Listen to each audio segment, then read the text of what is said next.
Okay. Actually, you know what? I think, sorry, Janet, I don't mean to interrupt. Maybe we'll want to pause. You make host, record. I'm pretty sure we'll have to do it that way and then bounce back and put me back to host. What do I need to be host for? I believe it won't record to, it'll record to my, I suppose I Oh, could forward okay. it to you, but I'm not sure how you prefer that. Well, just put it in Dropbox. Okay. You How's should that? be able to record to the cloud. Don't you have Yep. that setting? Yes, I do. No, we're just gonna do to the Dropbox. Okay, got it. You and me. Okay. Perfect. Thank you. Thank you. Welcome to the new year. Lots of changes, new beginnings. Glad to see you here. It's probably a little tough, I imagine, if people show up today. It's like the first day back to work after a while. And I want to just start with people checking in. We'll do a check-in with your name and why you're here, like what do you want to get out of today, and something you want us to know about you. It could be something really simple. It could be your favorite color, or an insight you just had, or something about 2020, whatever you'd like to share. So your name, why you're here, and something that you'd like us to know. And the way I want to do this is the first person who talks, then you pass it to another person. And Kate, we don't see you, but you're in the conversation, right? Yes. Okay. All right. So who wants to go first? And then you're going to pass it to the next person. You all know me, so I don't really need to introduce myself. I'll go first. Okay, Carrie. I'm Carrie Joey Estel, and I'm here today to spend some time with like-minded people and open my mind even more to the principles of leadership. And something about me, I often play the role of catalyst for change, whether it's on purpose or on accident. Thank you. Sure. I will tag Christina. Thanks, Carrie. I'm Christina Starr, and I'm here today to just continue to maintain connection with this community. It's turned into being one of the few sort of regular things that I've been doing through the pandemic. And I really do feel nourished by this circle of women. So thank you, Janet, and Jamie also for all your help too. And something I want you to know about me. My intuition is telling me that we're all in for a rough winter. That, and my intuition is rarely off. Not to start anything on but that's what I just feel. Yeah. So the thing about me is that my intuition is usually spot on, and what it's saying is ... Mm-hmm. But I'm glad to be here with all of you, because when things get dark, then it's best to hold hands. Yeah, great. Thank you, Christina. I'll pass it over to Susan. Susan, it's really nice to see you. Thank you. Susan Schloss, I am a money coach, and I'm here to open up to the new expanded vision that Janet has for this year and support her in that, and be in community, start the year connecting. Something about myself, I am very excited about 2021. I feel a lot of possibility and clarity and inspiration for this year, and just showing up more fully than I ever have. Wonderful. Thank you, Susan. And I'll choose Kate. Hi, I'm Kate Collins. I'm here to learn new things and to communicate with everyone.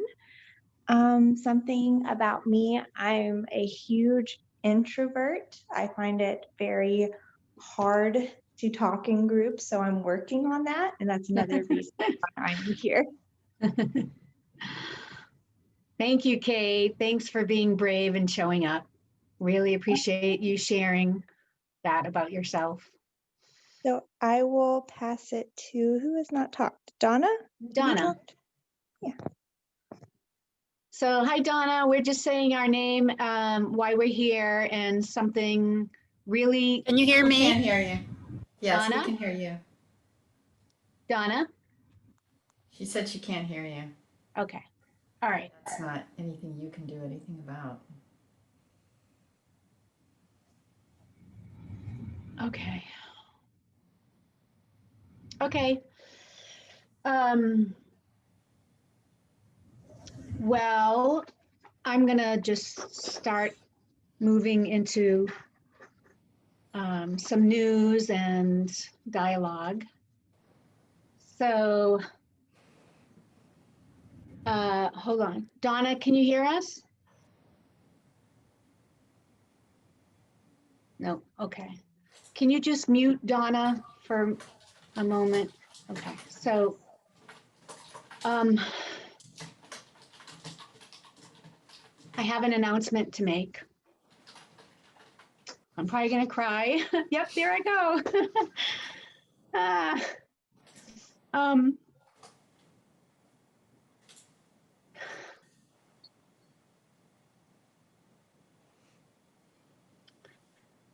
well, as you know, I have a brain injury. It's been almost a year. My brain it's slow like a slug. The executive functioning is delayed.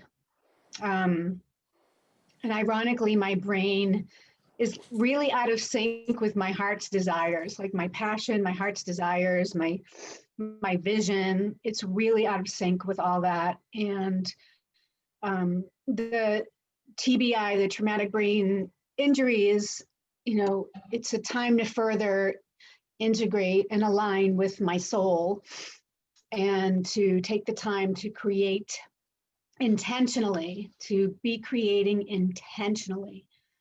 And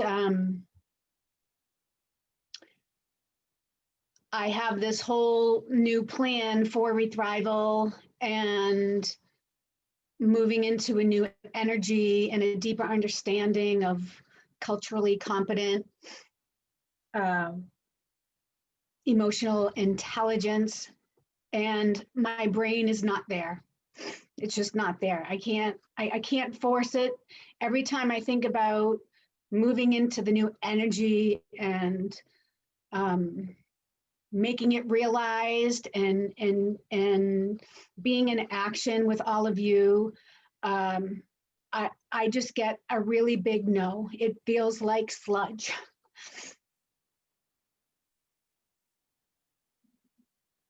So so on Saturday night, as I was laying in bed, I just got this just huge message that I need to pause. I need to pause. I need to pause ReThrival. It needs to go on hiatus. And my other group does too. I don't have capacity for it in the way that feels in integrity and the way that I can be of service to the community. It's a surprise to me, given, again, like the passion and the commitment I have to what this community is all about. And so I need to pause ReThrival.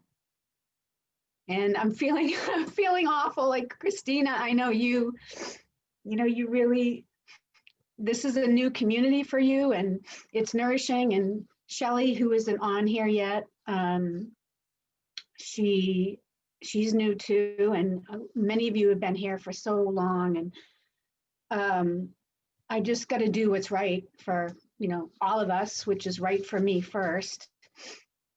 Jamie, can you shut off Donna's video for a couple minutes? My brain is kind of tweaking with the moving. No offense, Donna. I think she has her iPad too.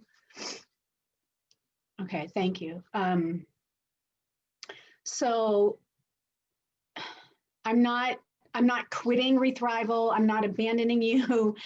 I'm just doing what I'm creating what it needs to be behind the scenes. And I'm excited about that. I need the time to create, really imaginate and create and organize this vision. And it's really important. And my brain cannot, and I'm going to use the word cannot do it in this fashion. It cannot do it adequately if I just keep moving and having things scheduled, and I'm so far behind the 8 ball in the planning and integration. And so my brain needs to catch up with that new energy. And there are many ways that we can stay connected, and you can stay connected to me, and we can talk about that towards the end of today. But that's my truth, and I feel sad, but there you go. So if anyone wants to say anything or ask questions now, and then we can go into a topic that I think is really important.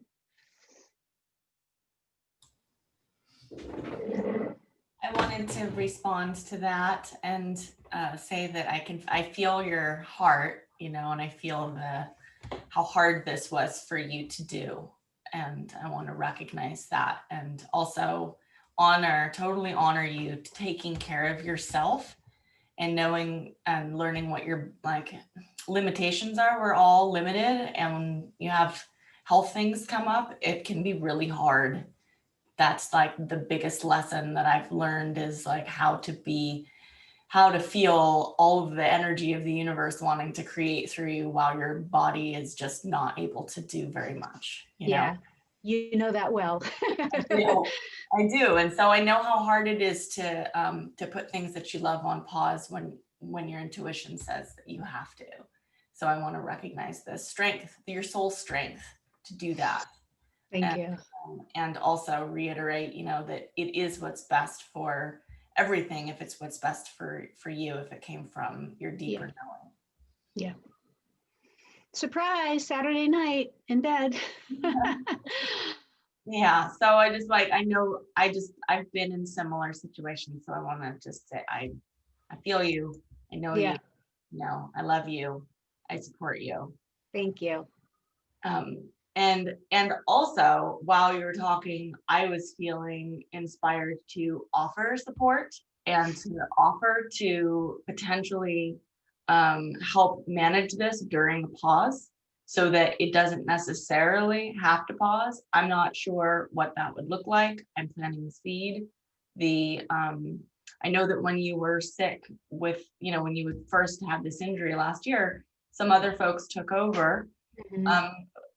Doing it when it was still in person. And so I feel like volunteering to take it over. And I understand even if you're at a point where that still feels like a no, my intuition is just to offer it, and we don't have to have any of the details, and it may or may not be something that feels right, but let that percolate and see. And that's all. Thank you. Yeah. I really appreciate that, Christina. Thank you. Love you. I love you too. I'm echoing everything Christina said, and just feels really in alignment to me. So I'm really glad that you are honoring your truth, and it's all that we can do, one step at a time. So. Yeah. Thank you, Susan. I feel your support. Mm-hmm. Yeah. Thank you. I just want to say thank you for your brave transparency. And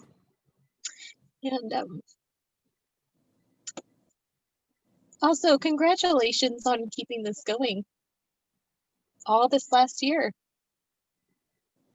It's a big deal. Yeah. Yep. Thank you. Well, you've been instrumental in that, Carrie. Yeah.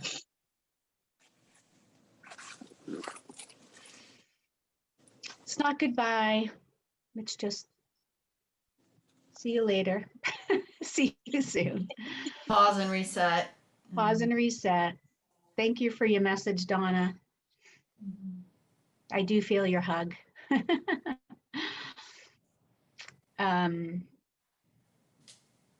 Thank you.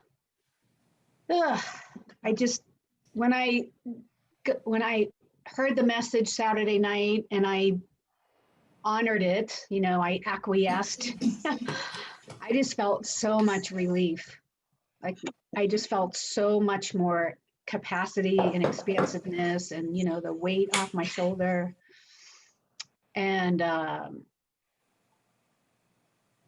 I just went with it. I'm just, that's what I've been doing the last 2 weeks, and I'm making some pretty massive changes and following the soul, following my intuition, and most of it doesn't make sense. And that's part of the work that I do around resistance. No, I got to keep running the luncheons. No, the luncheons, I have this big new vision and I got to stay committed and move forward. And you know what?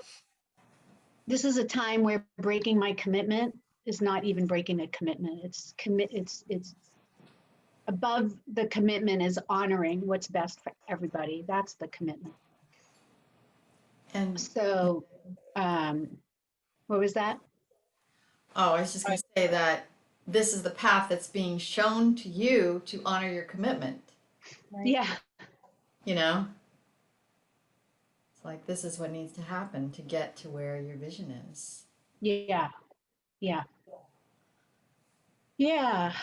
And one thing that's really prevalent in my life, it has been like being an empath and sensitive to energy. I can feel certain things, whether they're spoken or not. And something that's really up for me right now, I thought might be up for some of you.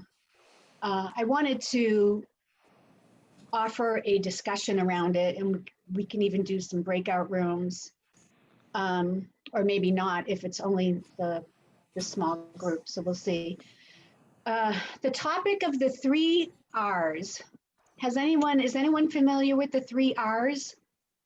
My Boston accent's really trying to pronounce the R. 3 R's. Okay. Well, it's one of my favorite topics. Some of my clients are going to hear similarities when I speak about this. The 3 R's, it makes up for resistance, resentment, and revenge. Resistance, resentment, revenge. So as we move into 2021, the question that came up for me is, what unworkable residual are we leaving behind for 2020? Is there unworkable residual that we're still, carrying, and what is it? And if so, how can that be left behind for 2020 in this context of the 3 R's? The other question is what hindsight is 2020? So like, are we experiencing that already in the first 4 days of the new year? I know I am. I just announced one part of that. So what hindsight is 2020 are we experiencing in these first 4 days? If so, and I want to touch upon the 3 R's. They're super prevalent and very intimate in my life. especially now with like all the changes personally, globally, all the energies, the collective stress. And the 3 Rs are actually one of the most self-limiting and self-destructive thought processes and paradigms. And they can be so subtle and be in the, like they can be in the driver's seat subtly and literally controlling our lives. So they, having resistance, resentment, and revenge, 1 or 2 or 3 of these basically create a perpetual circle. So the having the awareness of when I'm resistant or I have resentment or I feel revengeful, having the awareness is the key to all favorable or unfavorable experiences, relationships, our overall well-being. And so I want to bring some light to the 3 Rs for you today that you can carry into 2021 as we still ride this wave of uncertainty. Again, the 3 R, and I'll go into explaining them more. I just want to reiterate that resistance, resentment, or revenge can be really subtle. And so if we're not aware of them, the consequences can be detrimental. And so having a conscious effort is necessary to manage the 3 Rs by becoming and staying aware of when we are in them, when we're in resistance, when we're in resentment, when we're in revenge. And are you with me so far? Yeah. Okay. Okay. Does this feel like it's something that is important and can give you some benefits so far? I'm loving it. Okay. Okay, so the 3 Rs apparently was founded by Brian Clemmer. And I wholeheartedly and respectfully disagree with his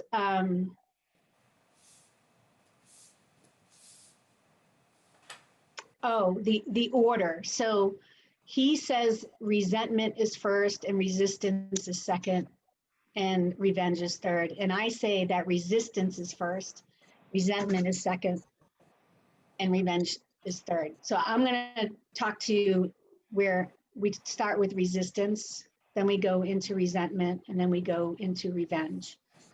How's our timing, Jamie? We I think are, we might even be ahead of time, huh? we're ahead of time, yes. Okay, cool. Okay, so some of you are very familiar with the conversation around resentment. And you know, I'm the curiosity coach, and I see curiosity as an excellent tool to work with resistance and actually resentment and revenge. And for me, the resistance is like the non-acceptance of what is. It's the fighting what is. And resistance has 2 components. Some of you have heard this before. There's the aversion, pushing things away or down. That's one resentment, resistance. And then the other segment of resistance is the attachment, the craving, the clinging onto, like, no, I got to keep going with ReThrival. I got to keep going. I got to keep going. I got to create this new energy. It's time. That was a form of resistance for me until Saturday night when I got the velvet hammer from my higher self source. So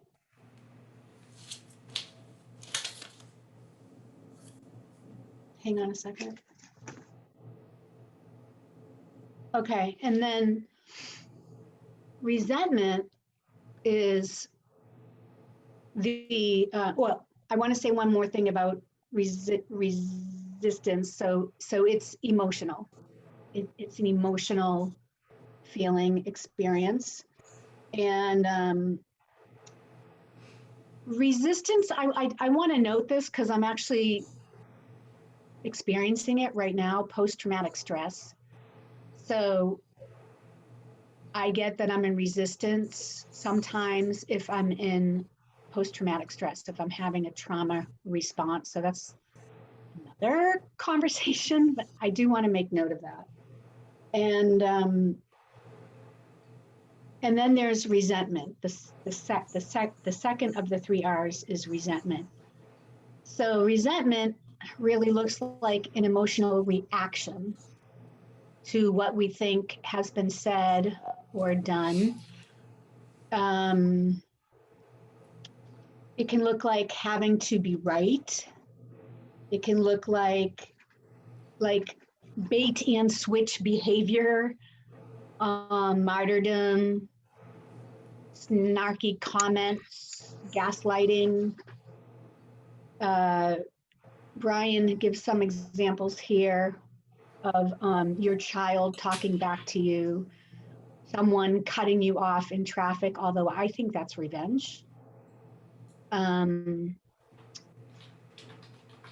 Resentment can come from like if you're working for a company and you get laid off, then you can become resentful for that. Or when you show up to a meeting on time and it starts 10 minutes later. I remember being so pissed off back in the day when I worked in the medical field. I'm an on-time person and I'd show up all goody two-shoes and then the meeting wouldn't start for 10 more minutes. And I could feel this resentment, right? Because the resistance was like, people aren't on time, they're late and they're not respecting me and blah, blah, blah, blah, blah. And then there's this resentment. One of the telltale signs of being in resentment can be, well, I think I spoke to it, the snarky comments. So that's like an emotional trigger to your resistance. And I think it's also like having to be right. So when you're in a relationship with life or a person and you're needing to be right, that is a telltale sign as well. And then the third R is revenge. And we're going to talk more about all 3 of these. So revenge is the attempt to get even or settle the score. And I mean, in reality, we can never get even or settle a score. So the revenge is the attempt. That's like the key word here is the attempt. So you can never get, we can never get even with another person. And then once we're in that state of revenge, then it becomes a perpetual circle, the resistance, resentment, revenge. There's another resistance, there's another type of resentment, there's a different revenge. And often, again, all 3 of these are very subtle, but the revenge can be super quiet. It can last years, it can be very quiet. And the revenger, might not even be aware that you're committing this act of revenge, or the person to whom you are revengeful might not even be aware. One personal example that I like to share is I've been in California for 20 years, and my sister has never come to visit me. And intuitively, I know this as an act of revenge, whether she is even aware of it or not. And there's many layers to this, but that can be a revenge. What else? Maybe you're an employer, an employee, and you decide you're going to take more time at lunch because you feel entitled to it. Maybe you participate in gossip. That could be revenge. Maybe you're married to someone and you're on their credit card, so you run up a lot of shopping, shopping therapy on their card. These are just, a teenager breaks the curfew. There's all kinds of revenge. So these are the 3 R's, and I want to just stop here and hear some of your thoughts around these questions, if you want to share some examples, and then we can go into some breakout groups. This is going to be some powerful work to set yourself up for success and more ease and peace of mind for the year and forever. But since we're in the new year, I'm focused on that. So I want to hear your thoughts. Let's start a discussion, and then we can go into breakout rooms, maybe at like 12:20. So something like that. Pretty casual.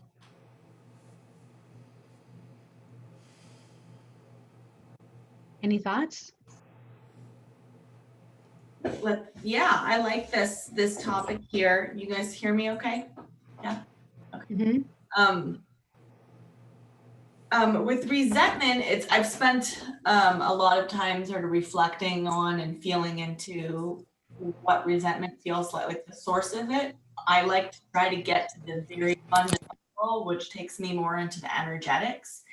And sometimes with all of these, I feel like there's kind of 2 categories. There's what is something that's actually a natural emotional response to something, and what is the mind created element of it that comes from us spinning some sort of story or narrative that inflames an experience.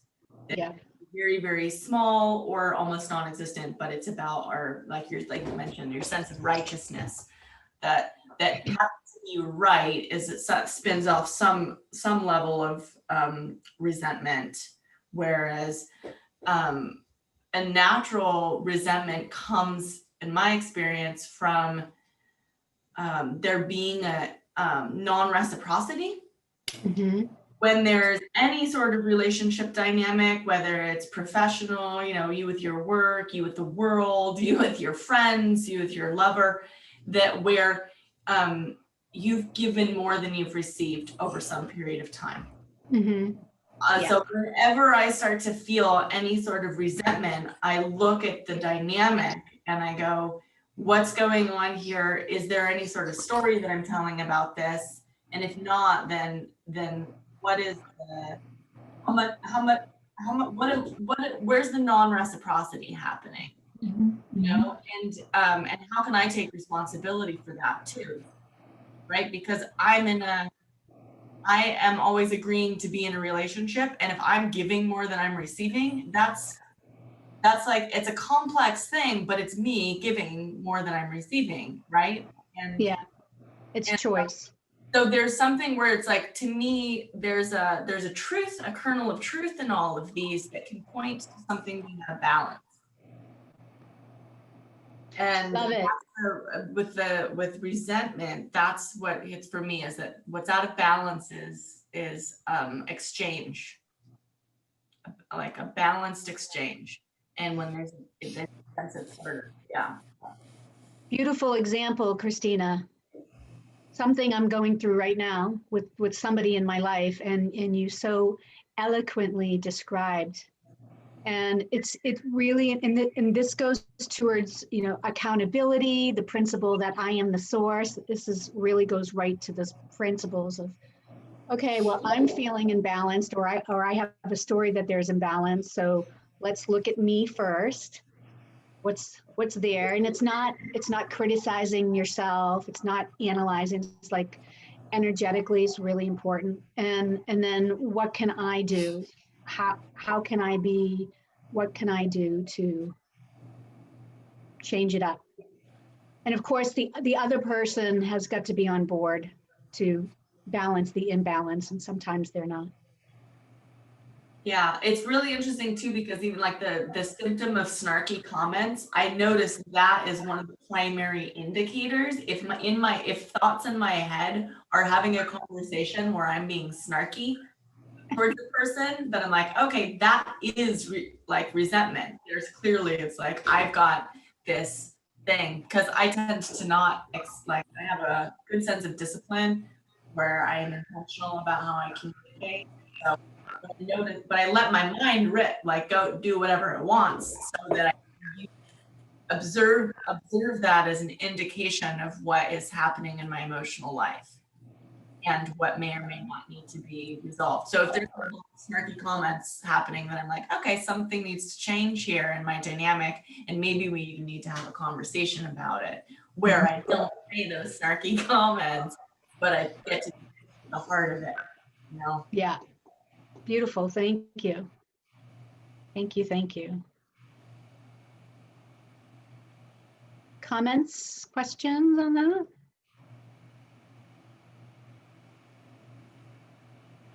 Well, I think it would be great to do some self-inquiry around where we notice we're resistance or resentful or revengeful, and do we need more material before we would go into breakout rooms for that? Maybe a few minutes to journal. Sure. Excellent idea. I have a question. I have to run into a clinic to interpret. So I'm going to have to sign off. If I get a chance to come back, I don't know how long it's going to take exactly, but if you can write down whatever questions that you're talking about and just email them to me so that I can think about them later.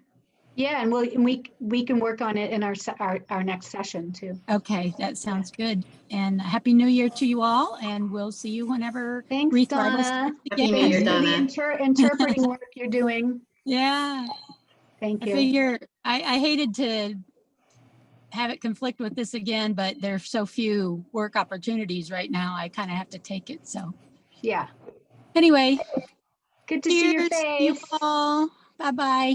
Bye for now. Okay. Um, And I'm not sure, like, if we need breakout rooms, if there's so few of us here. we don't. Yeah, No, for sure. yeah, we don't. No. So I like the journaling process. Everyone okay with that? Yes. And let's take 8 minutes. Jamie's going to time us. To be clear, are we journaling just on anything that comes up with the 3 R's, or you also had mentioned these 2 questions, what was unworkable, residual, and what's hindsight 2020? Are we working on those? So those 2 prompts they can be used as an infusion into the 3 R's. So your journal right now can be focused on the 3 R's, and then if you need to prompt yourself with the questions that I proposed at the beginning, and I'll read those again.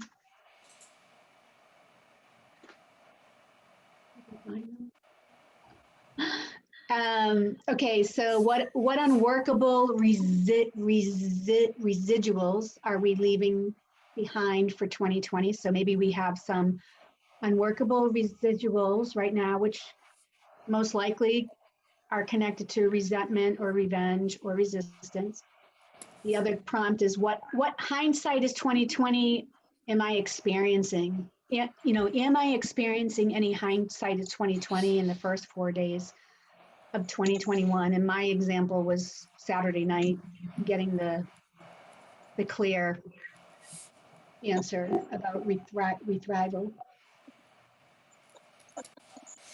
Is that helpful? Yeah. Okay. Thank you. Okay, great.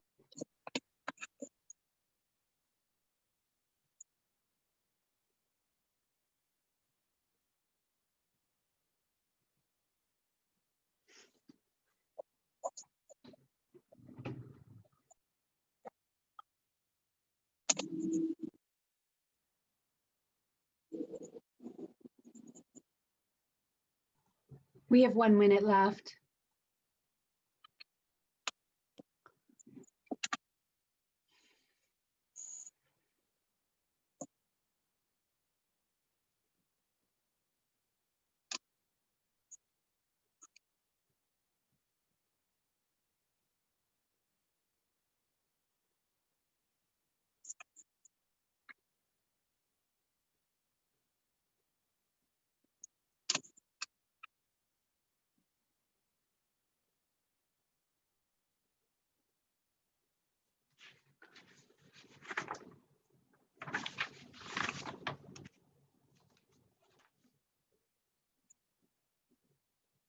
All right, it's time to come back.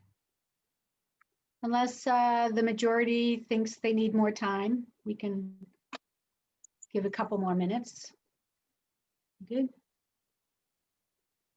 Okay. Fine. Okay, great.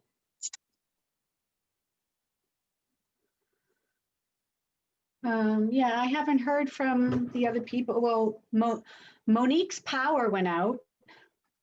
So this is like the Okay. first time in a long time that she was available to join us. But her power went out. Jeez. So, but I haven't heard from the others. Oh, well, it's all good. That salmon color is lovely on you, Susan. We matching. All right.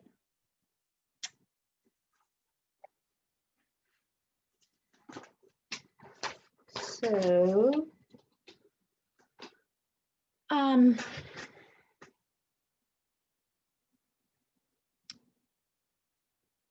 so some shares, you know, it could be around with whom you are resistant or with whom you feel resentful, with whom you're noticing you're taking revenge. It could be, you know, where in my life do I feel resistant or resentful or revengeful? With what? So I want to give some good time to each person if each person wants to share. And let's do 1, 2, 3. We can do 3 to 4 minutes each and then go from there. Somebody like to share? Susan? Oh, you're on mute. There you go. New perspectives. So thank you very much for this. The biggest piece is this thing of revenge. I would never have thought of myself as vengeful. But as I thought about it, like, oh yeah. And it comes up the most with my husband, you know, because I want him to behave, think, or feel differently. And, you know, that's also resisting what is. He's a wonderful man, and sometimes he doesn't care about the same things I care about. I care about them. And so I can get upset, and then, yeah, I have to admit that that energy and that feeling is this, like, I really want to change this. You know, I really want to even the score here or something. Mm-hmm. So that is super helpful to identify that energy and be able to recognize it when it comes up. And then the piece about resistance, what struck me was when we're attached to things. Mm-hmm. And into that a lot in my business, where I get attached to results. And I started really working on that one a lot toward the end of 2020 and letting go of results. And that's been super helpful. And what I wrote here is, I'm letting go of resisting any outcome in my business. Rather, I see the outcome and honor it. I learn from it. I don't get down on myself or take extra credit. I have equanimity and follow my guidance and my passion. Mm-hmm. So when things do go my way, the way that I want them to celebrate and Mm-hmm. but not to get attached to that either. Yeah, I love it. I love it. I love it. I'm so happy to hear these insights, and that, there is that dance between letting go and being in the equanimity and the flow of things. That's like what I'm headed for right now. It's like that's all my body and my brain can do right now. And then there's the reality and the practical parts of business or life. Well, I mean, I'm going to set some goals and some, see that I want these results, and that dance constantly of not being attached and being more curious. And so I love that. And I want to ask you, in regards to your revengeful feeling towards Robert, like how does it show up for you? Like, is it the silent treatment? Are you pouty? Like, how does it show up? It usually comes out in snarky comments. Mm-hmm. And so there's some crossover there with resentment. Yeah. And I'm really starting to examine some of the ways that I can talk to him, because I think I'm right, and then that rightness comes out in just the most obnoxious way. So You're imperfect? No way. just, But all of that is perfect, relationship. right? What? All of that is also perfect. All these R's Well, are, right. they just get in our way of intimacy and connection and what we really like, what's really important to us. And that is, for me, a lot of what relationship is about, is to have the opportunity in the container to work this stuff out. Mm-hmm. And we're starting to get to a point where we're really starting to name some of the dynamics at a new level after like 7 years of being together, and work on them more consciously. Mm-hmm. Mm-hmm. It's a blessing. Wonderful. Yeah. Wonderful. Wonderful. Thank you so much for sharing. And I want to say, which we usually do at the beginning, which I didn't prompt, was confidentiality. So I know it's the norm for us, but holding this in confidentiality really creates a place where we can feel safe and show up. And I imagine all of us see ourselves in Susan right now, and whoever talks or shares next, we're probably going to see ourselves in you. And so thanks for that. Thank you for the opportunity. Yeah, you're so welcome. This is juicy stuff. I'm gonna go more into this all year round, maybe Facebook Lives or something. I'm not sure, but it's really at the core of, even as a nation, of us not getting along. So thank you. Another share? I have one. Mm-hmm.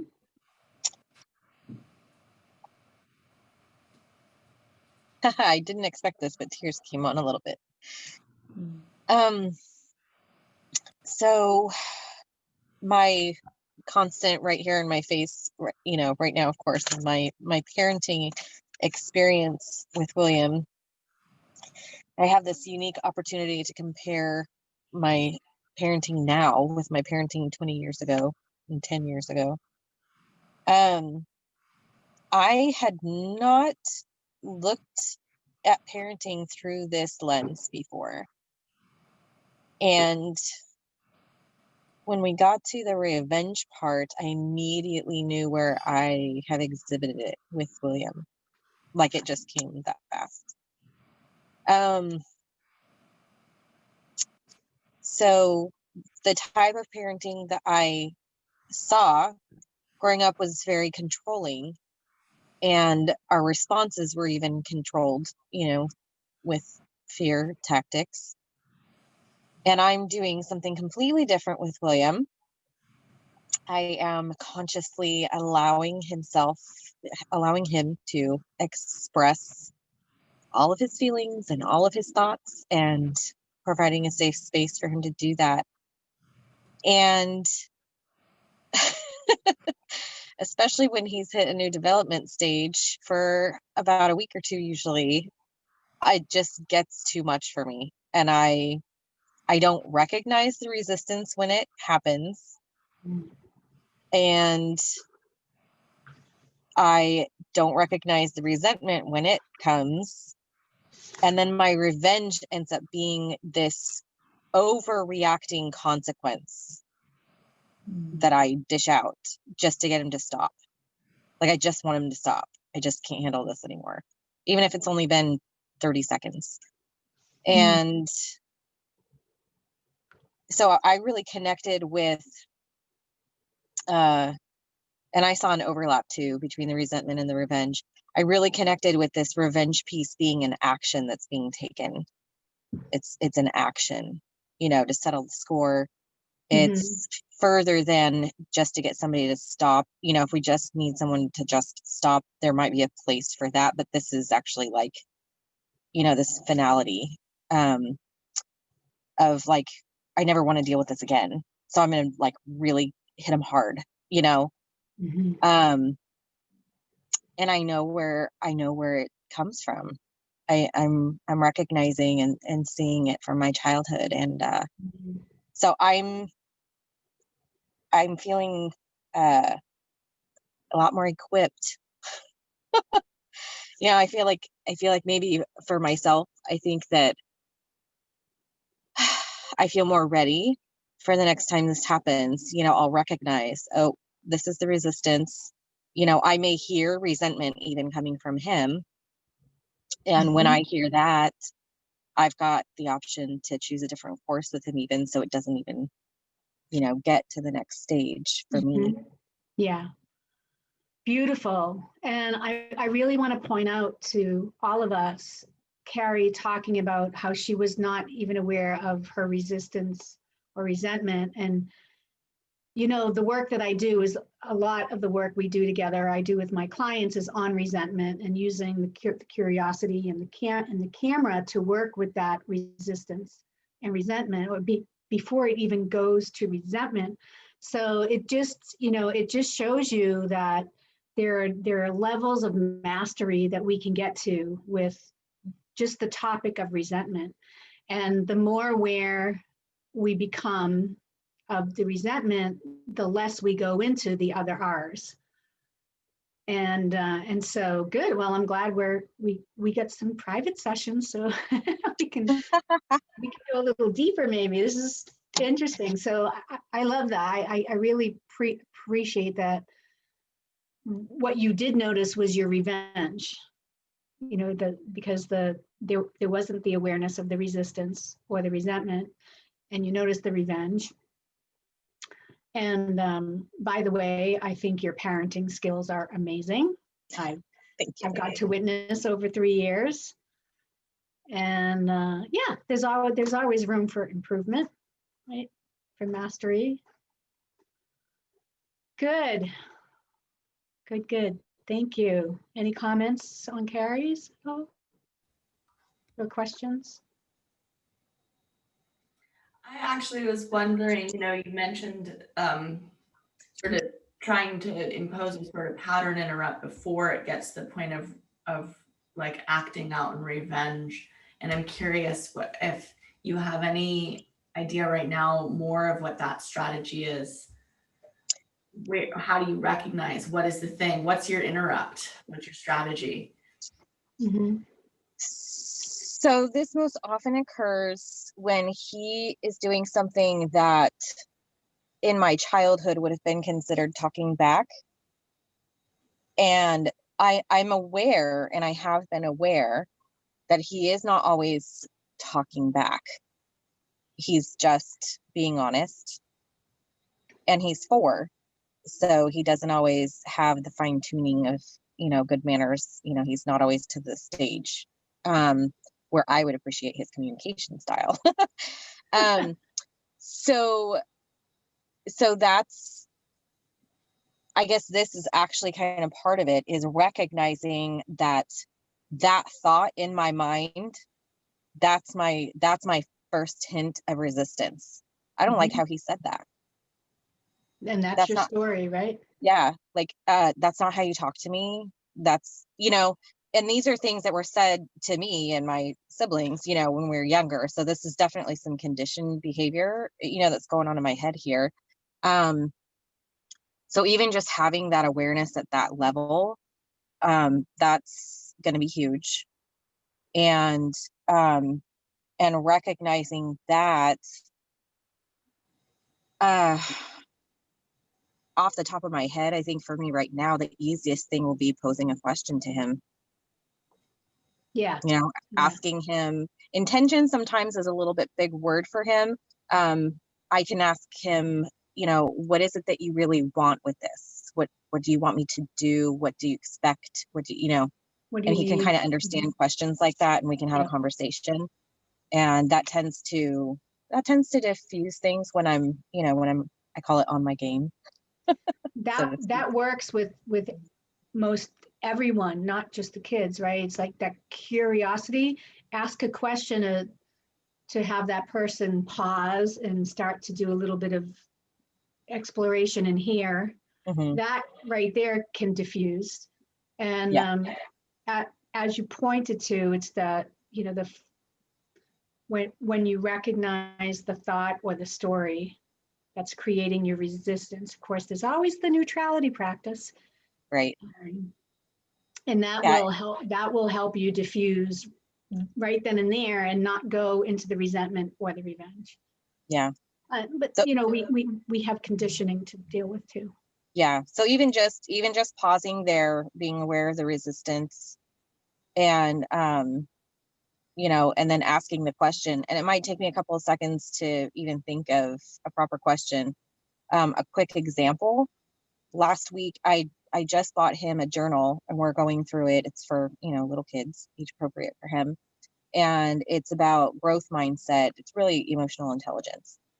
And there was a page that had superpowers on it. And you just check the box next to the superpowers that you think you have.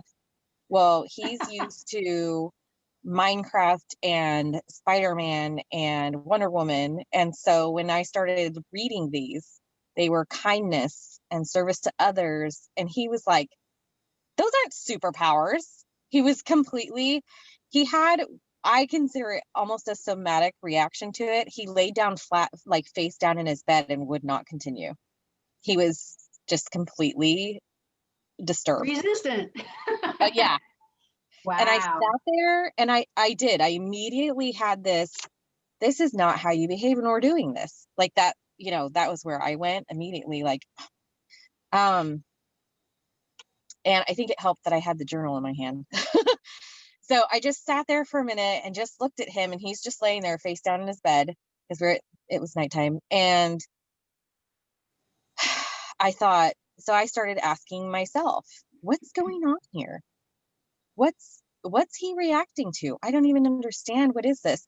And so then I rehearsed back in my head, what was it that he said?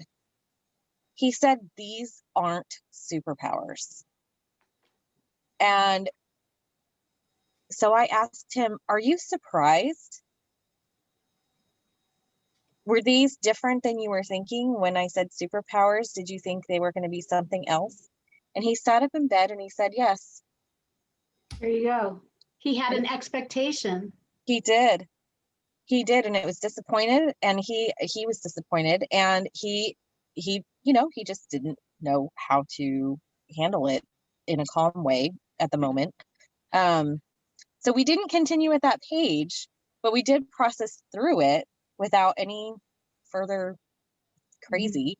And it was funny, the next night I went back to the page, and then he still was kind of a little bit funny about it. And I said, okay, well, we can skip it. Let's just go to the next page. But he wanted to do it. So we went over it. So Okay. just kind of, but that's Good like work. an example. Very good work to help him diffuse his resistance. Yeah. Yeah, Was I'm that really helpful, struck Christy? by the generosity of motherhood in that, and that was something when you were first talking, I was thinking, like you were saying, that sometimes it's just really a lot having him express himself fully all the time. And I was thinking, yeah, because that's not like a reciprocal relationship, right? And it's not going to be as in parental standpoint, right? Like that's Mhm. what it is. You have signed on to be in a non-reciprocal relationship. These things are gonna bring that up. But also, you know, you have to like it's like upon you to teach him at this stage in his life empathy, which means that it's like at some point you expressing your own personal boundaries and what how his behaviors affect you internally is Mhm. part of this particular stage for him, and for him learning that not everyone all the time is going to want a completely unbridled expression of his inner state. But for like we're in the stages of development, and so Mhm. not you know, and I'm not a mom. I'm an auntie to many, but I'm not a mom, and so I like, you know, take all that with a grain of salt. It's Thank you. wisdom. Mhm.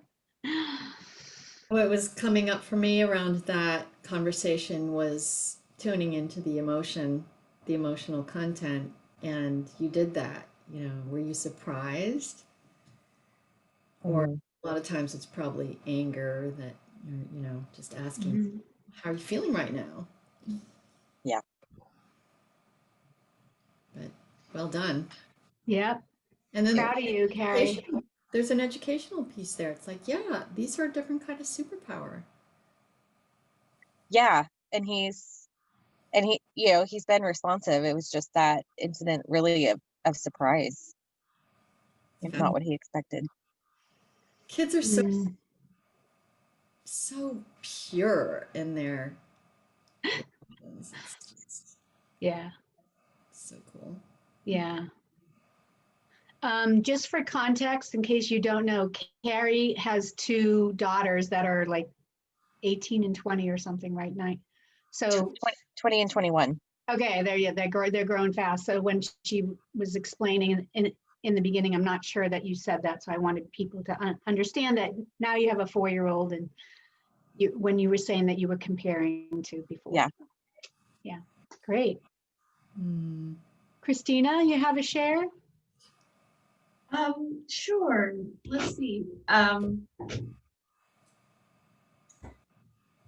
So, you know, I've been working with a lot of resistance lately, and something that struck me is when you mentioned that these three things create perpetual cycles.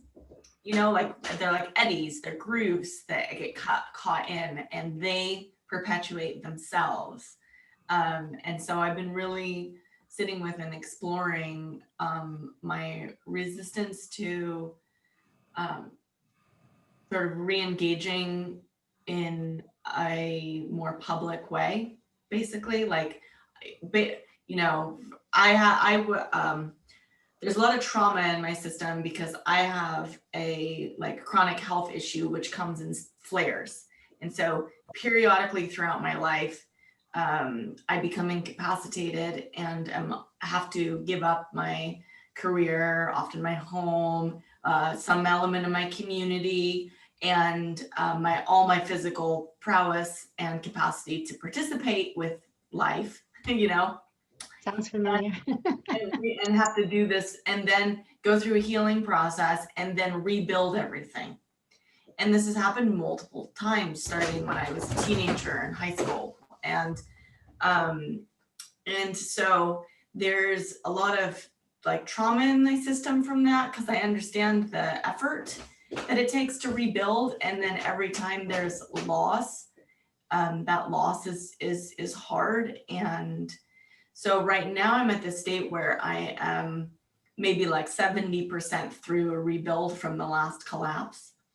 And I have been, and there's this juncture that always gets hit where the healing process gets to a point where like the physical healing and getting my life to a certain point, that is all sort of nose to the grindstone work. And then the healing spills over into having to deal with the trauma of the experience, where it's no longer in the experience anymore. It's now dealing with the residuals Mhm.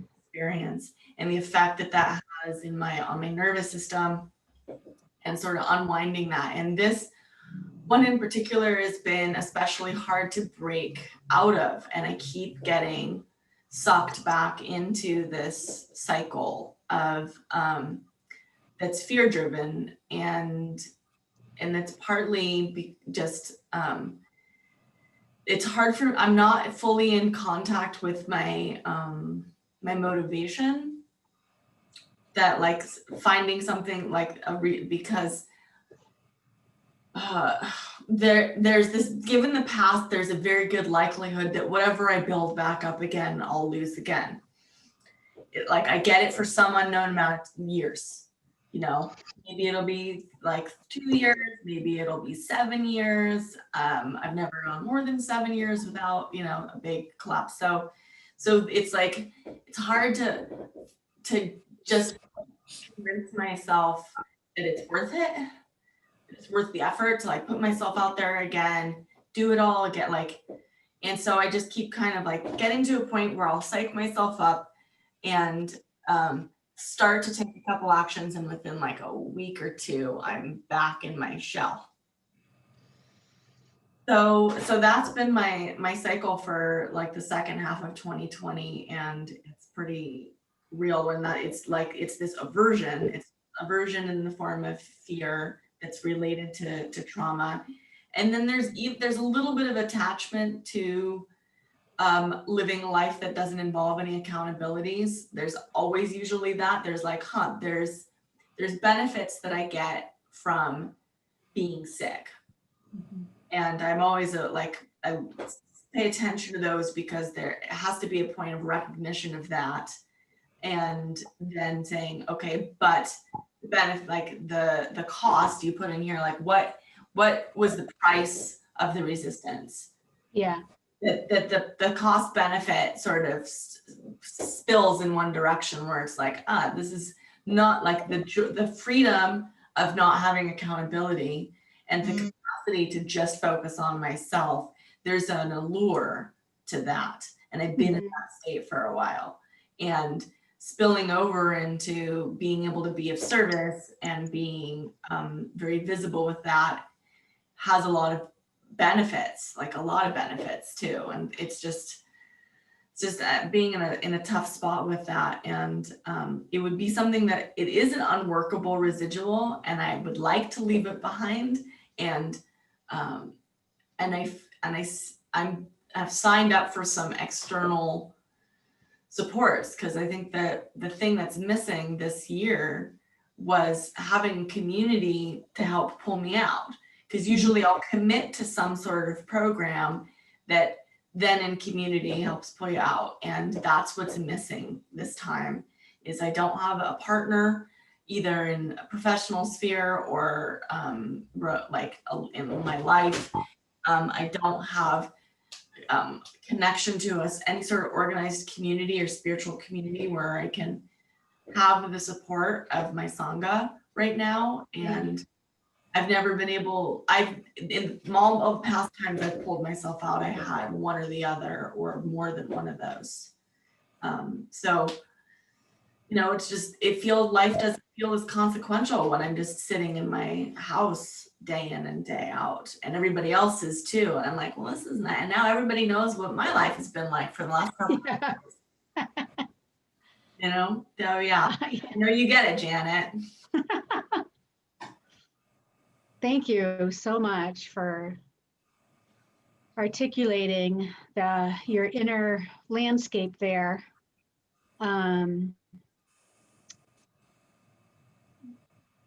I feel confident in that you know yourself and you know your cycles, and doesn't mean they're going to last forever.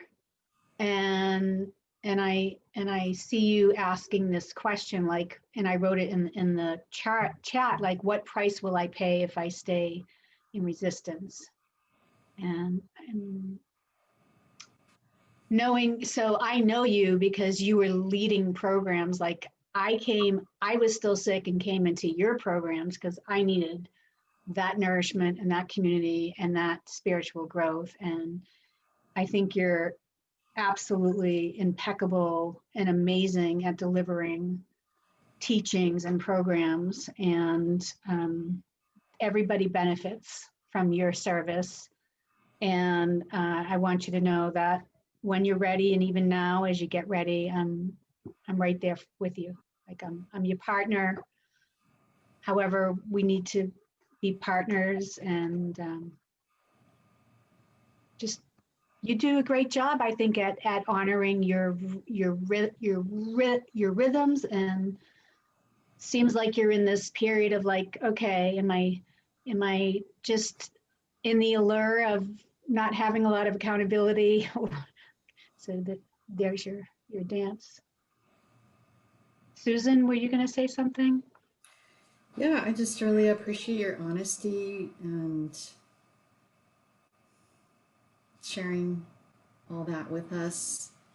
And the question that I'm wondering is, can you bring some of those benefits into your productive life? What I'm hearing is you want a sense of freedom. You know, that's the word that came to me. It's like that freedom of feeling like I don't have any responsibility. And so how can that be part of your life when you are actively engaged? That's just me. So, I mean, speaking from my own experience, I have health issues and a chronic thing that comes up that I just had a little flare up. I'm still in the middle of it, actually. And so it's always a messenger, you know, to bring those pieces in that when I have gotten to the point of being completely incapacitated with it, which has been a long time. But, well, actually, it hasn't been that long. It was just in January. What can I bring in from that now? You know, it's just rest, a lot of rest, really. Self-care that I have to do all the time. Good questions.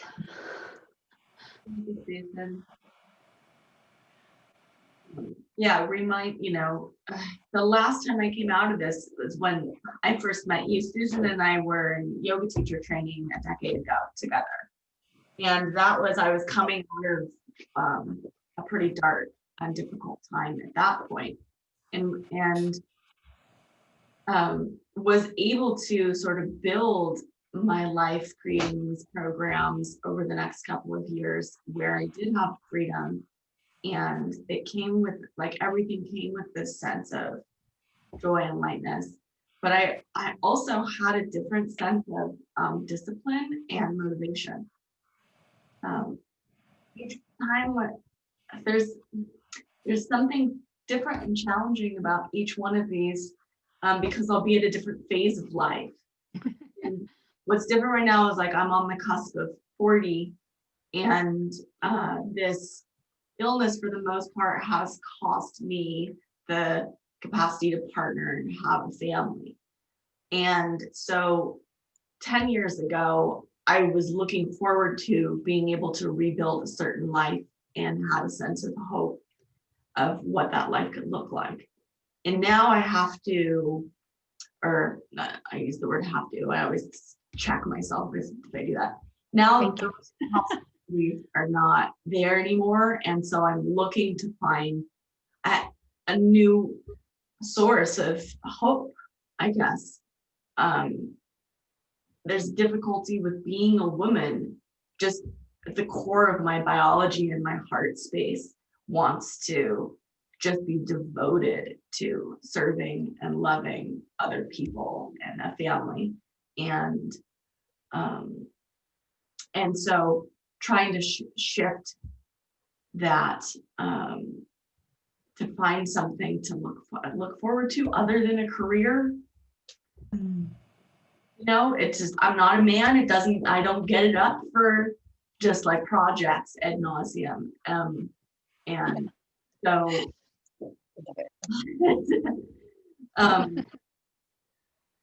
yeah, so it's just like that, you know, yes, I designing my life as an entrepreneur to incorporate freedom and also finding a relationship to things that it doesn't feel like a sense of responsibility, even though, so responsibility is something that has always really like helped me to lift myself up. Like that connection to others where it's accountability on one hand and responsibility on the other is something that usually helps me be my best self.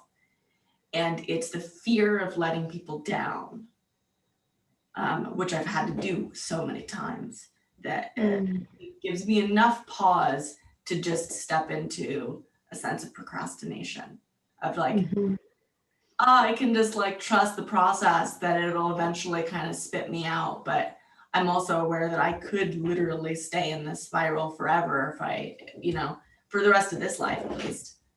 If I want to spiral down in those and stay in this cycle, it will perpetuate itself. Like interrupt must occur for there to be a break. But anyway, I talk to my therapist all the time. So Thank you so much for that insight, Christina. Yeah, I recognize myself in you in many ways. yeah, I think there's a lot of universals to, like I said, being this limitation and the cycle of challenge. And just to end, I know we're coming up on time, but I've been reading this book, Journey of Souls, and it's an interesting thing that's giving me some more perspective on just the notion of the asking myself, like, what if I chose this body because in order to challenge myself to grow quicker? That's sort of the sense is that physical limitation and being ill or injured is actually a catalyst for like direct and intense, quick growth, personal growth. If you have mindset. So feeling a sense of power and saying, okay, maybe I chose this. What if, how does it feel in my body if I consider that I chose this? It's a good shift. It's that taking responsibility. I am the source. Great inquiry. Thank you so much. Right this minute, I would love for us to smile, get silly, and I want to take a picture, if you're okay with that. So get up to the camera and I'll count to 3 and you can be expressed. 1, 2, 3. Awesome, thank you. Thank you for showing up today. Again, like the first day back from vacation and the deep holiday internal phase, and for going with my 3 R's. Teaching, it was definitely an intuitive hit, so I went with it, and it seems we all got lots of value and benefit, and I would like to continue this conversation. I mean, that's something that I would have capacity for, a small gathering whenever and continue this. I think it's really important.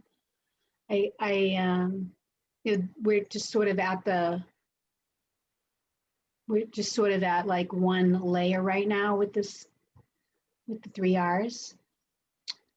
So let's be in touch about that if you want to continue. And I'll make an announcement via email this week about the ReThrival hiatus. And I'm not leaving you. I'm not abandoning you. You're not abandoning me. But I feel really excited. I feel like my capacity just got bigger, and my soul is really wanting to like venture off and do some deep imaginating and creating and organizing of all the ideas and visions. So that's what I'll be doing. I want to thank Jamie for being the ReThrival queen, the tech queen, for being here and holding the space and the tech space for all of us these months.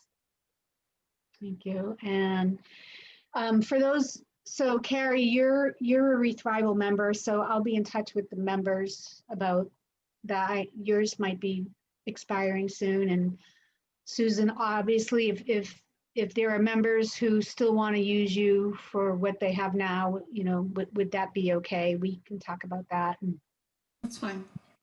yeah.